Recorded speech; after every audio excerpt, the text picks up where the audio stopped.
To the Point Business Tips is brought to you by the Corona Chamber of Commerce and is made possible with funds provided by the National Electrical Contractors Association, Southern Sierras Chapter, providing power to America for over 100 years, and by the International Brotherhood of Electrical Workers, Locals 440 and 477, supplying the skilled workforce lighting the way to America's future. Is your suggestion box empty? Blame yourself. Hello and welcome to the Point. I'm Andy Peters with Aiken Business Consulting. It's interesting to me how common the open door and suggestion box policies are, but rarely seem to generate good feedback. I heard that issue recently from the owner of a $6 million manufacturer and installation contractor. Despite the presence of the suggestion box for several years, he hadn't received a single input, ever. I began my work, and within a week, we received numerous ideas that doubled the company's profit. They were given without coercion, bribes, or other special tactics. What's more, the contributions came from all aspects of the business, including graphics, metal fabrication, finishing, installation, quality, finance, and more. Going from no suggestions to a plethora of concepts that double profit in 1 week, it's not rocket science. Our biggest challenge as consultants became prioritizing which good ideas to pursue first based on their potential value to the company. Every business can achieve the same results provided they look at how to garner input differently. Here are 3 recommendations. First, stop asking for suggestions. Ask open-ended questions in a confidential questionnaire or suggestion box form.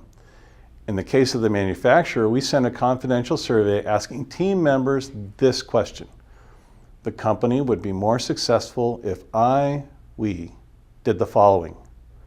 Doing so established company success as the undisputed goal of the organization.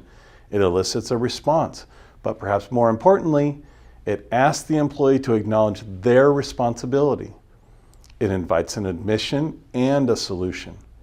Problem team members usually point at everyone else and demonstrate their lack of commitment by offering nothing of value.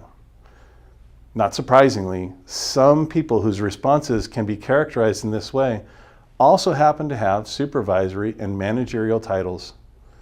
Caring employees, many without titles, that possess the ability to think and solve problems are often our best source of ideas. Second, keep comments confidential. Many of the opportunities we pursue at the manufacturer were the subject of prior conversations between employees and managers.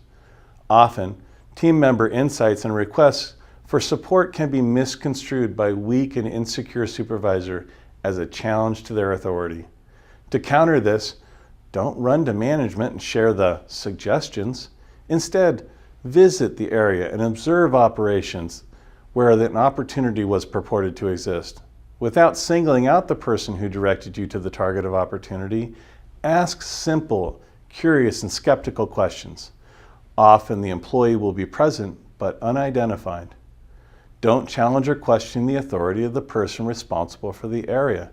Instead, create an atmosphere where the supervisor can safely recognize the problem or opportunity and acknowledge their responsibility for making it better. One side benefit to this approach is getting the grapevine working in your favor. The team member whose issue is addressed constructively clearly communicated the effectiveness to fellow employees, and soon after, others in the department were offering us additional valuable suggestions. Third point, train for best practices. Employees and managers who identify, acknowledge, and commit to needed changes should be supported with training in problem-solving skills and best practice tools. Establish key performance indicators, KPIs, that align departmental performance with company success and introduce the concept of continuous improvement. The benefits are wide-ranging. Not only will productivity improve, but supervisors that don't desire to see these changes take effect, the incapable, obstructionist, and intimidators, they'll probably find themselves working elsewhere. An empty suggestion box does not mean that things are fine or that employees don't care. It usually means the team members don't feel that they work in a safe and inviting enough place to raise issues. Create a culture that welcomes inputs, identifies problems, takes ownership, and rewards those that do. A company that exhibits those qualities will generate more profits. I'm Andy Peters with Aiken Business Consulting. Thank you for watching To The Point. To the Point Business Tips is brought to you by the Corona Chamber of Commerce and is made possible with funds provided by the National Electrical Contractors Association, Southern Sierras Chapter, providing power to America for over 100 years, and by the International Brotherhood of Electrical Workers, Locals 440 and 477, supplying the skilled workforce lighting the way to America's future.